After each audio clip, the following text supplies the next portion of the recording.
Welcome to the garage, friends. Today we are going to build something that can be used actually for multiple purposes. In our case, we decided to use it as a bird feeder, but this same design can be used indoors, and you can put shelves, and you can make a little shelf unit. You can put a door, and you can make it a presentation for a gift bottle of wine or something like that. So the basic concepts you're going to see on this video today can be applied to more than one project. We use cedar and pallet wood. You can use different types of wood and paint it to make it more whimsical. But in any case, this project can be easily adapted to many different other applications. I hope you will enjoy this build, and I will see you at the end of the video.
I started this project by looking through my scraps and cutting what I found to the correct size.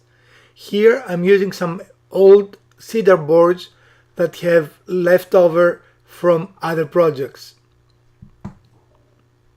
Always when you work with a power tool, observe safety precautions and make sure your hands are away from the blade.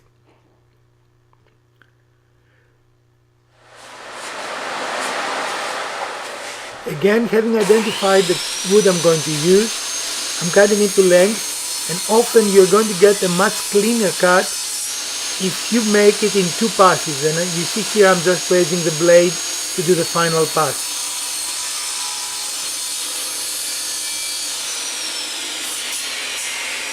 A sled is invaluable in making those cuts, and I've started using my sled both as an assembly area and as a place to cut. And here simply I match the two corners so they look the same. Even on a project like that, you have waste, and what you saw me doing there is getting rid of some really bad wood that I did not want to stay there and damage the project as it weathers. Now I'm assembling the project. I don't use plans. This is a project I build as we go. And again, my most favorite tool, this is the Ryobi nailer. Ever since I bought this thing, I've not touched my pneumatic nailer, and that tells you how much I enjoy it. And again, you can see that you can use your sled as a multi-tool, and I'm using it here to hold the pieces together and thus allow me to have a nice angle. My fence there is kind of thick, so I needed a bigger clamp, but other than that, this works very well. I didn't have an assistant at this point. My assistants came later, and I needed someone to hold that piece so I can attach it to the other piece. This is going to eventually make the roof, and you don't want the 45 there because it will be a weak point that will allow weather into the structure. So I did do a butt joint there and the very crude dry fitting to get a general idea of how I wanted to do things. Some experimentation is happening here. Again, I'm trying to find the best way to do this without having to worry too much about measuring. In fact, you will notice we have not measured anything, and in this video we simply do not measure things at all. I think it's much better to use the project itself when you want to do things, and you are going to see it throughout this video that we are doing exactly that. So now, having assembled one side and the base, it is time to assemble the other side and the base. And again, I'm using my sled as my work area. I found that to be a very effective way of doing things. It is a nice flat surface that I can move because the saw is on wheels, and it allows me to do anything I want in a very, very fast way. Here again, clamping pieces is a good idea so they don't move on you when you work by yourself, so you don't have someone else holding the pieces for you.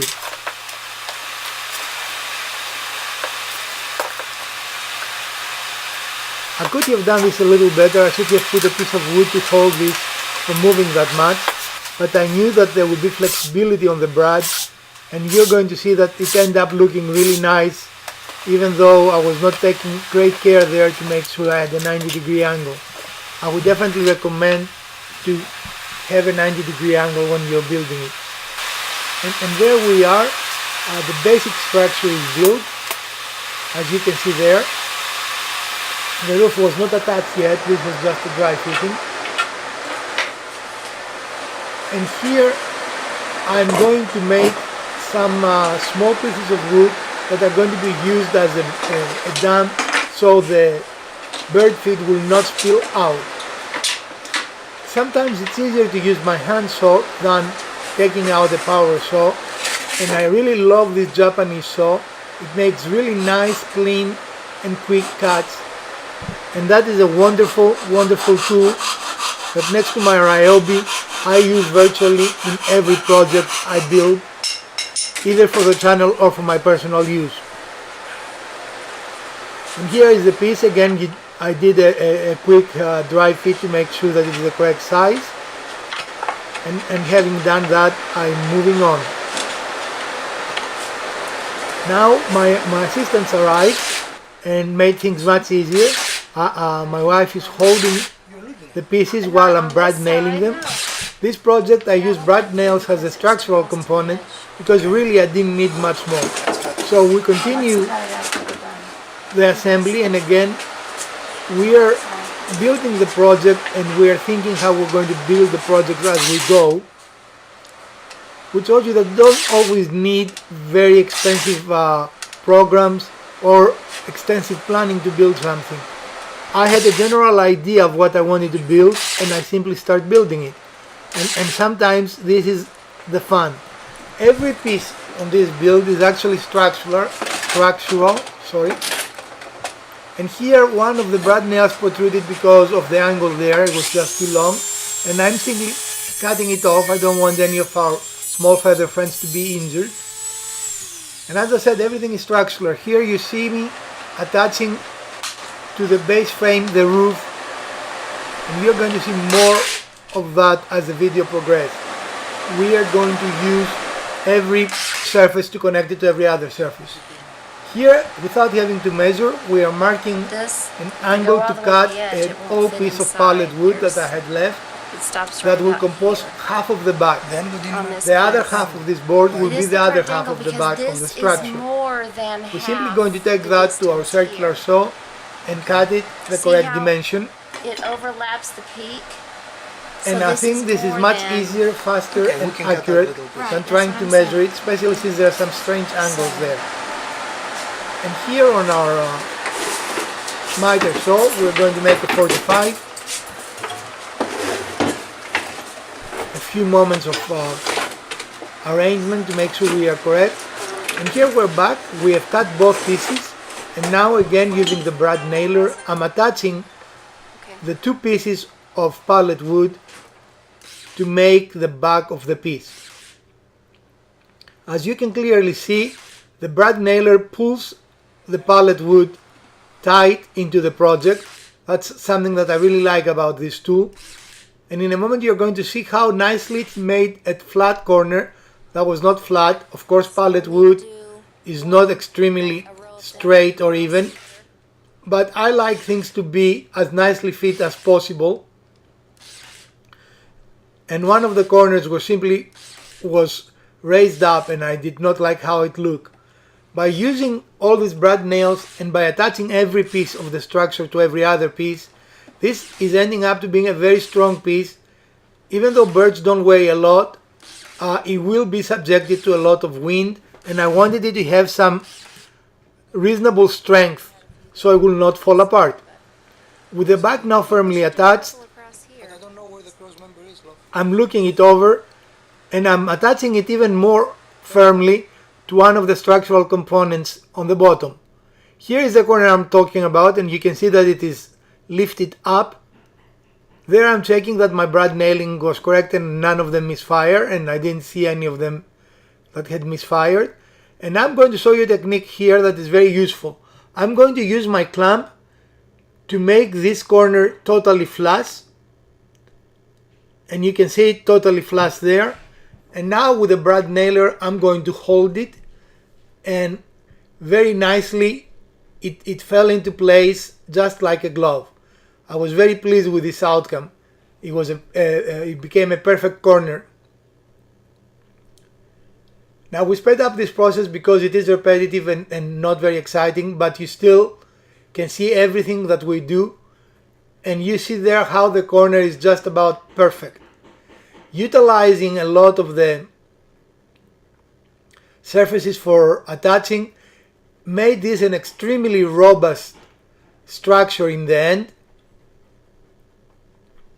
and I'm very pleased with how it came without any measuring. Here we're making a little shelf that is going to hold the bottle, that is going to hold most of the food for the feeder. The feeder is designed so as the birds eat it from the bottom, it's going to continue filling the bottom with food from the wine bottle we use there. We are looking sometimes different orientations give you a better fit, and of course this is a little too wide, so we are simply making a mark so we can cut it to the correct width. Again, instead of measuring, we simply use the piece and the circular saw to make the cut. You can see how nicely and straight this cut is, and we're going to now make another check. We are need to finding the middle of the piece right now, so we can make a hole in order to attach the bottle to the structure in a secure manner. And the speed square is an awesome tool to do that. And here we are in the bench press. I must admit that this project used much more tools than I anticipated, but in the end it came out very nicely, and I'm sure we're going to enjoy it for years to come. Forstner beads are great in making nice round holes, and I really enjoy using those beads in conjunction with the bench press. It is one of the easiest ways to make perfect holes exactly where you want them. Again, the right tool is invaluable. As we were looking at that, and clearly the bottle fits, we decided we wanted to give the little birds a little more space to get into the feed. So we are going to make a curved area here. My wife is freehanding this process, and then we're going to take it to the bandsaw and cut it.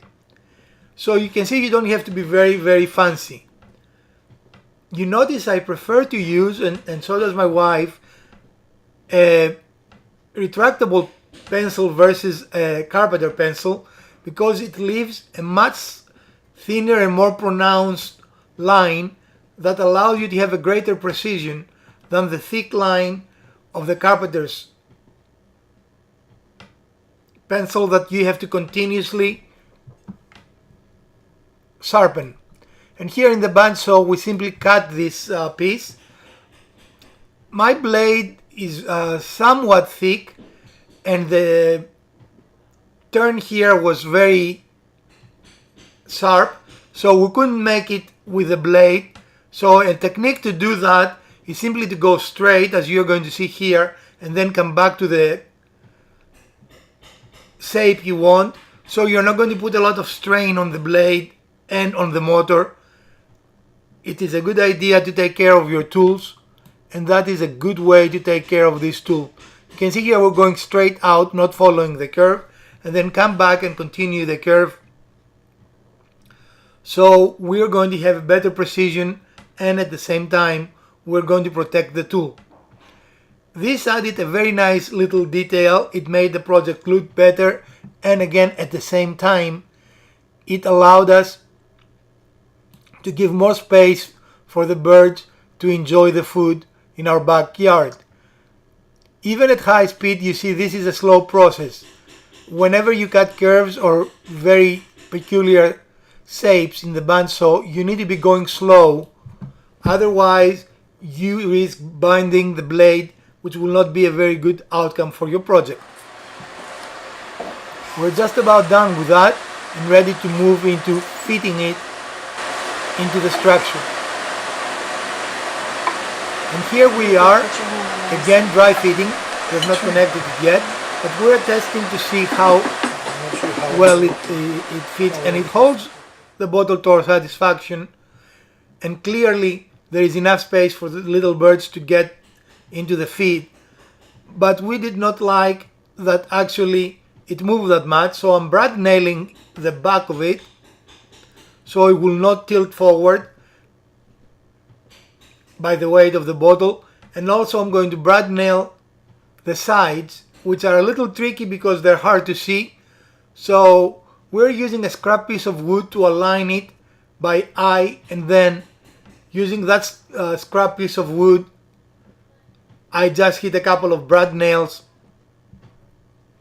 and we actually had not a single miss during this process. The brad nails went exactly where we want them. You can see by the way we manipulate this that it's actually quite sturdy, and it looks very rustic and it will look very nice amongst our trees. Now we are going to do again a dry fit. We're going to put the bottle, and here we realize that the bottle had a tendency to move outward, and again we address that issue by putting simply a piece of wood in front of the bottle, and that kept it exactly where we wanted it. It doesn't distract from the project. It was very easy. We simply cut the correct length, and again our friends the brad nails help us here. We're simply making sure that it's easy to take the bottle in and out. That's why you see that this is taller than the bottle. The bottle has to come out to be refilled and then easily and quickly put back in. That is an important aspect. Here's another little tip of how to know where to brad nail. Using a scrap piece of wood to extend where the wood was, so we have a good point of reference.